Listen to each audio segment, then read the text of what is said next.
Merci d'être avec nous sur Al24 News au sommaire de l'actualité de ce lundi 23 janvier. Alger, première destination à l'étranger de la présidente du Conseil des ministres d'Italie, Giorgia Meloni.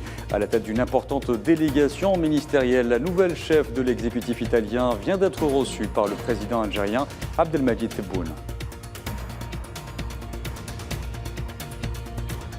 Algérie, Italie, un partenariat stratégique appelé à se consolider davantage en élargissant les domaines de coopération avec comme cheval de bataille les énergies renouvelables et l'industrie automobile. L'Algérie et ses partenaires arabes mettent l'accent à Tripoli sur l'évolution du processus politique en Libye et les voies et moyens susceptibles d'unifier tous les efforts pour parvenir à un consensus permettant d'organiser des élections.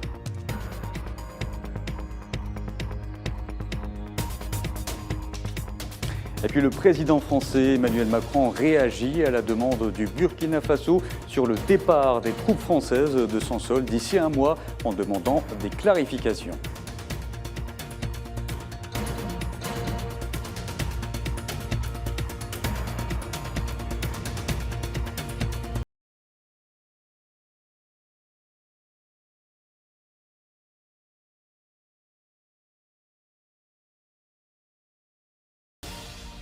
Bonjour à tous. La présidente du Conseil des ministres d'Italie, Giorgia Meloni, vient d'être reçue à Alger par le président algérien Abdelmadjid Tebboune au palais d'El Mouradia. Des images qui ont été retransmises en direct par Al24 News. Pour rappel, Giorgia Meloni a entamé hier sa visite de travail et d'amitié en Algérie à la tête d'une importante délégation ministérielle. Il s'agit de la première visite de Meloni à l'étranger depuis son arrivée à la tête de l'exécutif italien en octobre dernier et la troisième visite d'un Premier ministre italien en Algérie en l'espace d'une année.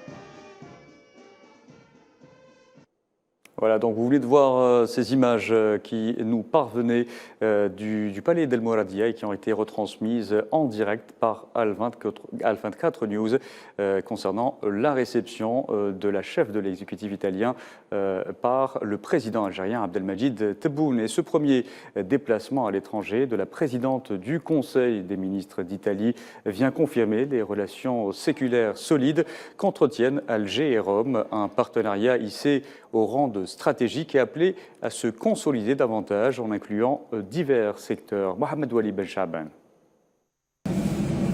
Il s'agit du troisième déplacement qu'effectue un responsable du gouvernement italien en Algérie en une année seulement. Soucieuse de plaider l'intérêt de son pays, Giorgia Meloni, chef de file du gouvernement italien, cherche à renforcer les liens énergétiques déjà solides avec l'Algérie à travers le renforcement des livraisons de gaz algérien à l'Italie.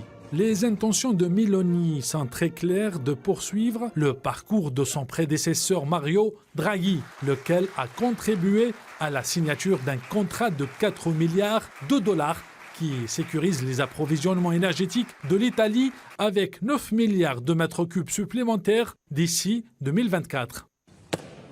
La visite de la présidente du Conseil des ministres en Algérie intervient également pour concrétiser un projet historique, celui de faire de son pays un hub européen pour le gaz algérien. Outre l'énergie, une série de dossiers seront également abordés avec les parties algériennes, de la construction navale au montage des véhicules et aux start-up. Tous ces secteurs et bien d'autres donnent une nouvelle dimension à la coopération bilatérale. Les visites officielles échangées ces 2 dernières années entre les hauts responsables algériens et italiens ont déjà permis d'en exploiter une partie à travers la signature d'une série d'accords bilatéraux versés au compte des relations historiques entre les 2 pays. Les relations algéro-italiennes revêtent un caractère particulier et exceptionnel. En 2021, le volume des échanges commerciaux est à hauteur de 8,5 milliards de dollars. En 2022, les volumes ont sensiblement progressé et la visite de Meloni aura pour objectif de dynamiser ces chiffres durant l'exercice en cours. Voilà, et nous reviendrons donc plus en détail dans nos prochaines éditions sur cette visite de la présidente du Conseil des ministres d'Italie, Giorgia Meloni. Reconduction cette fois de Brahim Rali dans ses fonctions de secrétaire général du Front Polisario et de président de la République arabe sahraoui démocratique à l'issue du 16e congrès du Front Polisario. Dans un message de félicitations adressé à son homologue sahraoui, le président algérien Abdelmadjid Tebboune a salué la résistance du peuple sahraoui qui s'est exprimé en réaffirmant une nouvelle fois son attachement à son droit légitime, inaliénable et imprescriptible à l'autodétermination, conformément aux résolutions pertinentes des Nations Unies et de l'Union africaine. Abdelmadjid Tebboune a aussi réaffirmé la position constante de l'Algérie et son soutien de principe à la juste cause sahraoui.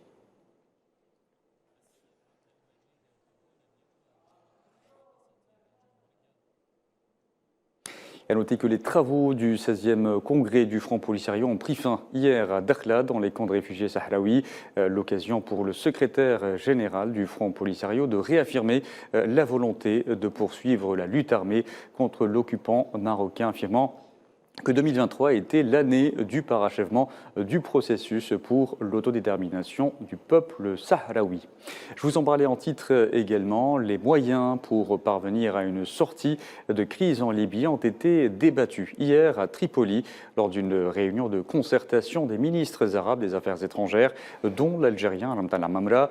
Lors de cette réunion qui a vu la participation de représentants de l'ONU et de l'Union africaine, l'accent a été mis sur l'évolution du processus politique en Libye et les voies et moyens susceptibles d'unifier les efforts onusiens et africains en coopération avec les pays voisins afin de parvenir à un consensus permettant aux parties libyennes de réaliser une réconciliation nationale inclusive et d'organiser des élections démocratiques et qui mettent fin à la crise de manière définitive. Les efforts de l'Algérie dans ce sens ont été particulièrement mis en avant par la chef de la diplomatie libyenne.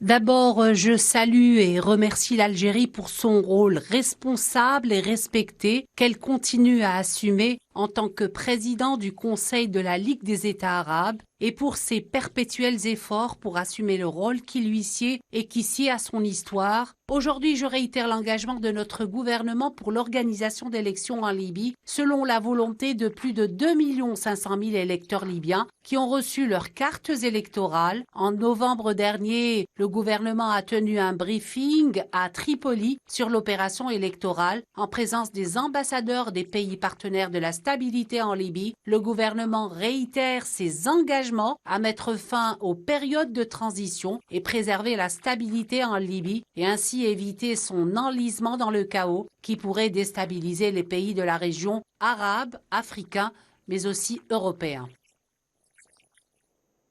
Et pour sa part, le représentant spécial du secrétaire général des Nations Unies, Abdoulaye Bathily, a exprimé sa satisfaction d'assister à la réunion consultative des ministres arabes des Affaires étrangères, appelant toutes les parties libyennes à travailler ensemble pour trouver des moyens de surmonter leurs divergences. Et avant l'ouverture de cette réunion à Tripoli, le président du Conseil présidentiel, Mohamed El-Menfi, a reçu le ministre algérien des Affaires étrangères, Mtala Mamra.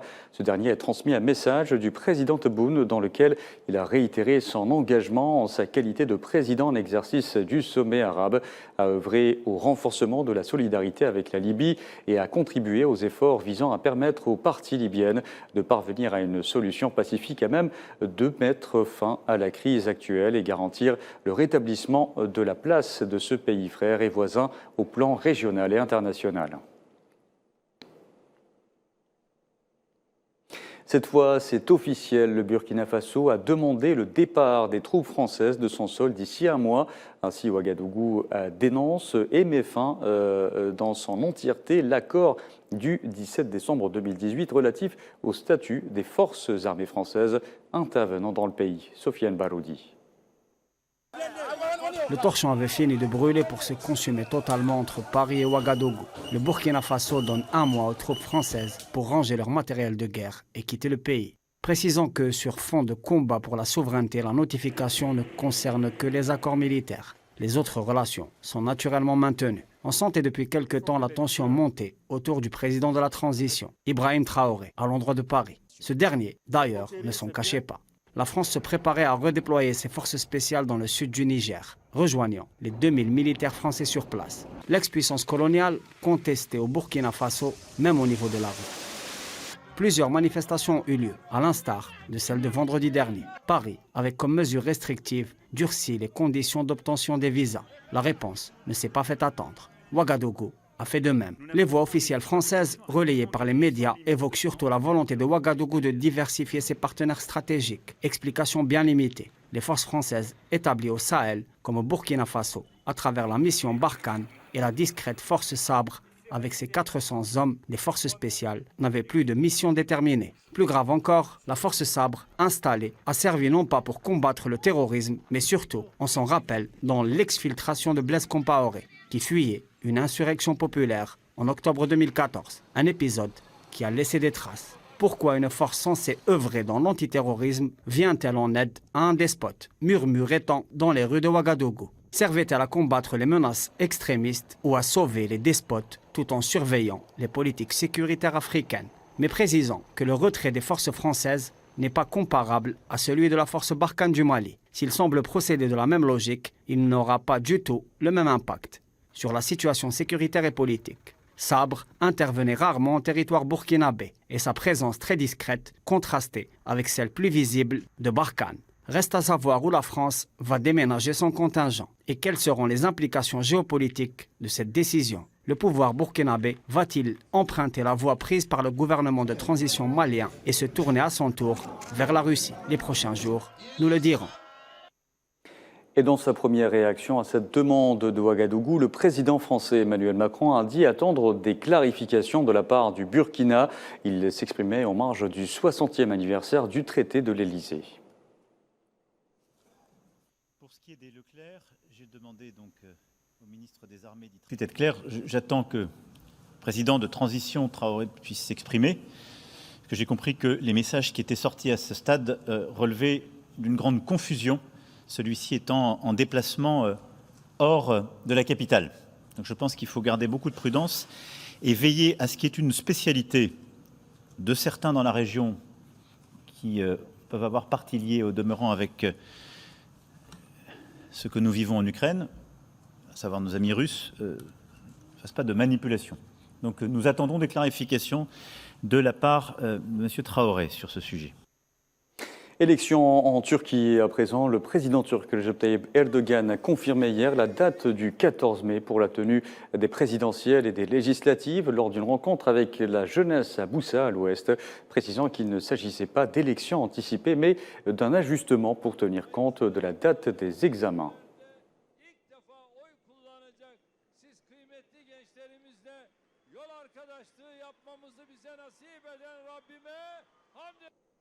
Et sans transition, en parlant sport, football et du CHAN 2022, la sélection sénégalaise s'est qualifiée hier pour les quarts de finale du CHAN donc 2022 après sa victoire écrasante sur la République démocratique du Congo, 3-0 à Annaba dans cette troisième journée du groupe B de cette compétition continentale en Algérie. La sélection ivoirienne, cette fois, a aussi validé son billet pour les quarts de finale en battant son homologue ougandaise 3-1 au stade Nelson Mandela à Alger. Voilà, donc c'est la fin de ce journal. Merci à vous de l'avoir suivi. Vous pouvez revoir ce programme sur le site d'Al24 News ou à travers nos différentes plateformes en scannant le QR code qui s'affiche en bas de votre écran. Excellent après-midi.